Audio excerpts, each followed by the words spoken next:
السلام عليكم خوتاتي، صباح عليكم، كلشي بخير، هاني الامور.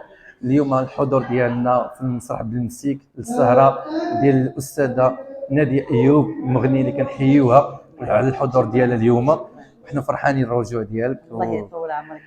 انا فرحانه اكثر منكم. مرحبا. وجيت سعيده لوجودي معكم في هذا الحفل، وفرحانه ان الناس ديال عملات في المسيك سيدي اعتماد رحبوا بيا واحد الترحيب كبير بزاف، وكذلك حتى انا توحشتهم، وفرصه انني التقيت بهم في هذا الحفل.